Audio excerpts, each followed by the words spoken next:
दूसरी party point है कि उसके बाद 2 साल 3 साल का गेप लगता है। एक पेपर में फेल हो जाएंगे, वैसा देखो करते तो 2 लाख मेहनत से करते तो 2 लाख का टाइम लगेगा, 2 साल वैसे ही चलेगा, 1 साल का कम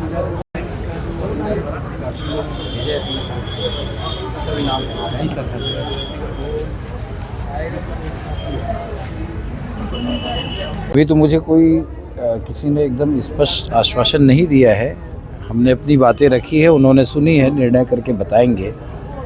परंतु अभी केवल हम रेगुलर जो हमारे कर्मचारी हैं उनके 1 महीने की सैलरी जो दिसंबर पेड जनवरी होना चाहिए, जो कई बार हम 10 तारीख के अंदर दे देते हैं, कई बार 15 तारीख हो जाता है। इस बार थोड़ा ज़्यादा लेट हुआ है, इस महीने उनको देंगे। उनका एक ही विषय है कि इस महीने 10 दिन से ऊपर हो गया है, इससे बड़ा इशू नहीं है। 58 जो प्लेसमेंट कर्मचारी हैं वो ठेके पर हैं, उनका ईपीएफ जो है ठेकेदार के द्वारा समय पे जमा नहीं किया जाता। ऐसा भी ज्ञात हुआ है कि 20-22 mहीने से ईपीएफ जमा नहीं की गई है। इस 20-22 महीने में हमने उनका पुराने कार्यकाल और इस कार्यकाल को मिला करके लगभग 17 महीने का भुगतान किया है, फिर भी उसने ईपीएफ जमा नहीं किया है। अब ईपीएफ एक बड़ा इशू हो गया है। हमारे को सरकार की तरफ से ये रहता है कि ईपीएफ जमा होने के बाद ही उनका ठेकेदार का भुगतान हो, और बार बार हम इस बात को चिताते हैं।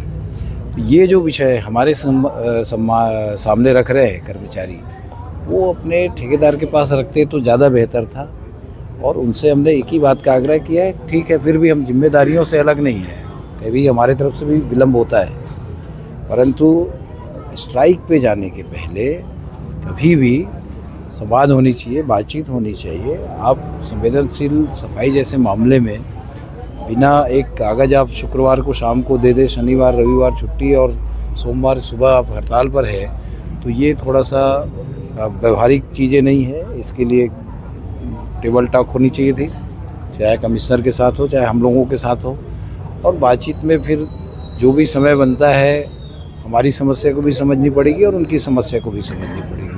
दोनों की समस्याओं को समझ करके एक बीच का रास्ता निकल ही जाता है, जो कि इसका परस्पर एक संवाद का अभाव रहा, जिसके चलते भी ये हड़ताल हो गई है। लेकिन मुझे उम्मीद है कि हमने जो आश्वासन उनको दिया है उस आधार पर वो वापस लौटेंगे भी, और हम अपने कमिटमेंट को पूरा भी करेंगे। ठेकेदार की क्या भूमिका है इसमें? हम ठेकेदार को पेमेंट करते हैं, प्लेसमेंट का ठेकेदार इनको पेमेंट करता है, ठेकेदार ही ईपीएफ जमा करता है।